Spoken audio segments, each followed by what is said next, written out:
Welcome back to Warlord Radio. We are doing more of our our top 5, or at least 5, or whatever the fuck 5. But that's what we're doing here tonight. Rants. We're doing rants. We're doing rants. Whatever the fuck. We're just going to talk about whatever the fuck. We are blessed to be here today with an old friend of the podcast, Brim Manson. Used to work way back in the day for Neuro, psych. Now he works for Coven Undeground. This guy has been promoting and booking actually, shows. you got your timeline a little wrong. Coven Underground always came first. Yeah, it was Coven was Brim, and then he started to work with John Williams, who RIP'd our brother John Williams of Neuropsych Entertainment, and then you went back to running Coven Underground, correct? Yes, sir. All right. You got us some of, long story short, you got us some of our biggest gigs, like, straight up ever, man. Yeah. Like, so Brim is one of both of our favorite promoters, bookers in the and like North a legit Texas friend. area. Yes. So great guy. So that's why we brought him on to do a rant today, and we're going to talk to Brim about the top 5 shows that he himself has booked. So first off, give him some of your background. Like, how long have you been doing this? Like, let him know, like, what you do. I'm Brim Manson. I've been doing this for about 14 years. It's not a very easy 14 years. Like, once you start off and doing the show, like, your first show may be the baddest, awesome show you've ever done. But after a while, it just, kind of lacks and just dies and goes away. But unfortunately for me, I just stuck it out and just, kept going. And here I am. Minimum talent, maximum balls. That's Yes, right. sir. Go ahead and kick it off, Brim. Like, give us. They don't have to be in particular order. Just what are the top 5 off the top of your head? Like, it's such a storied career. Like, what are the 5 that stick out in your head? Honestly, I have to say the June 27th show, 2015, on a Saturday night with Prophecy, Demon Seed, and Embalmed. Plus, you have Caddis, Officiation, Effecta, and Core Desolation on there. Honestly, that was one of my absolute top favorite shows. Uh-huh. Based on because of the draw. Yeah, that's a killer lineup. Where was that? It was over at Witsend. Witsend, okay. Yeah. Witsend, big staple, like, kind of club for metal bands in Dallas, if you're looking. Yeah. Okay. Because the first time I ever played with you was man. The first time I ever played with you was at Witsend. No, that was Andy's. Yeah. You're fucking totally right. Yeah, Do you remember the show? I don't remember. It was almost like a Halloween show.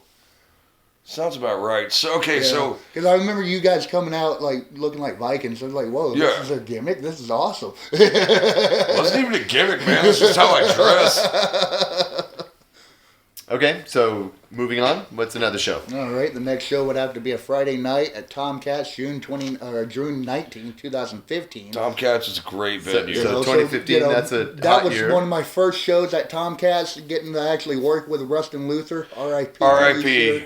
Rustin, I had Dead Rising and Tournament, Stynex, Morgmeek, and Cesspool of Corruption.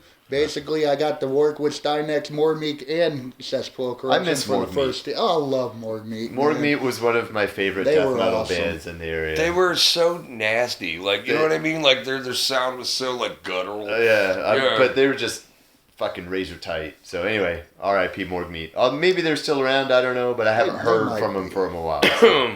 So that's 2. Yeah, that's third a killer band, like, as well. like any band that you could even think of, Dieselbeast, but like any band that don't you've worry, ever, you guys got it. Lineup was basically Dieselbeast, Saul was from Sioux City, Iowa. Yep. They were legit as well. Very, very good band. Kind of an alternative rock band, but Monogamy and Oberon as well. So I mean, that was pretty fun. That's a great that lineup. actually may have been the show that we met Oberon at, because I thought you guys met Oberon when we brought him here for a show. Maybe. I could be wrong, but I thought that's what it was. But it was definitely at Andy's. And then, I'm not sure you didn't book that, but like, when Silvertongue Devil and Dieselbeast and Oberon get together, you're not even witnessing a show, it's a party now. Right. Yeah. Like, we threw hot dogs at each other last time. It's true. JD Bryan, I am looking at you. DJ Bryan, I don't know what the fuck your name is. Man, eat a dick. Jesse will like that. Adam, I love you. All right, so that's 3 shows we're at. So 3. All right. Move on. I have to say March 1st, 2019 at Wits End with Primordius, Soaring to the Sword, Nonconformist, Apophis 2036, and unfortunately, Dude. one band dropped off, so I'm not going to make a notable mention on that one. Right. That's Yeah, fair. it's I will just say one this of them. about Apophis, though. Like, we interviewed Alfonte a long time ago. And Marco, And Marco, yeah. And both Good those dudes dudes right are there. they're just legit dudes. They're cool as hell. Yes. Their bands always sound wild. Like, Oh, Alfonte you know, is man. like, man, connect with him on such a real level. he's a character. He's a wild So dude. shout out to Apophis. That, Shout out to Apophis. Shout out to Marco. Another great And show. congratulations on the baby, Marco. Yes. And was that one at Witsend as well? Yes. So special shout out to Witsend. And what's your last one that you got? Well, I got a little bit of a mixed reaction on this last one. I couldn't really figure it out, so I'm just going to throw two of them out there. Oh, he's cheating. All right. Yeah. All right. So six, in other words. I have We'll to allow say, it. We'll allow it. All right. I have to say July Friday the 13th. I don't remember the year. It was Silver Tongue Devil on this one. Spectacle and Onward March on that one. I was at that show. I remember that because Yeah. I'm a big fan of the spectacle. Uh-huh. And of course, like, Silver Tongue Devil, you guys are all right. Yeah. I mean, But no, that was a really good play. show.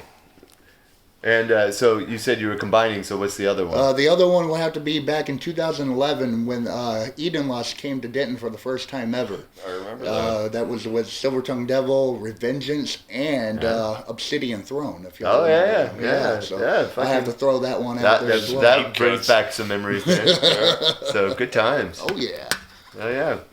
So, I mean, I've played many neuropsych shows, but, like, Craig, like, what do you think, like, I'm sure that, like, either neuropsych or Coven Underground makes it on this list somewhere, but, Yeah. like, what are your 5 best shows? Because Silver Tongue Devil has literally been doing this since we had steam-powered Blackberries. It's true. And we're chiseling fucking it's, rules on stone. We were there when they made the printing press, Mm-hmm. and we were the opener that night.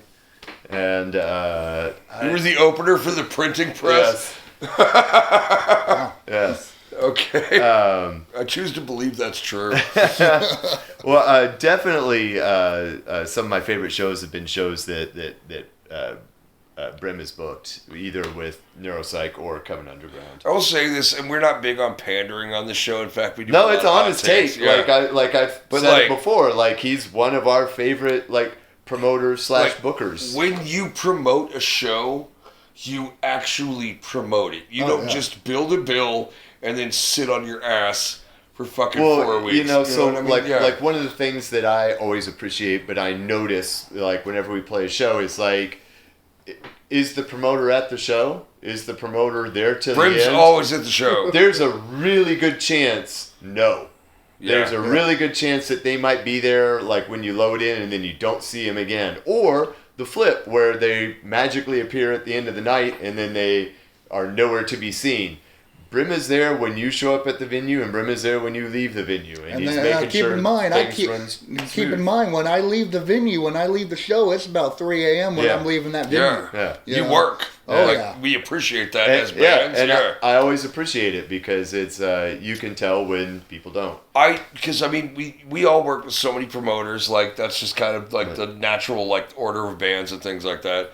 But like, I can count on like one hand how many times somebody promoted a show and then didn't promote and then didn't show up. Yeah. And you do neither. So thank you.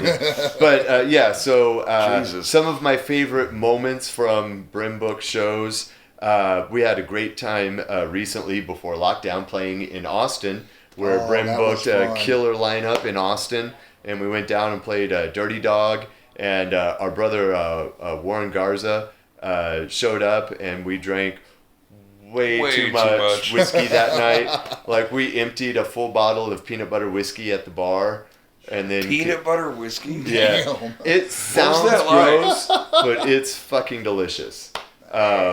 And then we continued drinking. I've never at the had hotel whiskey room. before. Yeah, but so that was one playing in Austin, a show that you booked. We had a great time. Another one was at Andy's when we were playing, and someone started to pray in the Oh, audience. yeah. while I we were remember I was playing. at that show. Yeah, I was definitely at that show. That was so weird. And I remember seeing it while we were playing, and of course I didn't want it to distract me, but I was just like, okay, because they were like full on like kneeling knees, down, like fucking in the pit. and like whispering words. Like it was. I remember that show. That was wild. They had a religious moment at the show, which is cool.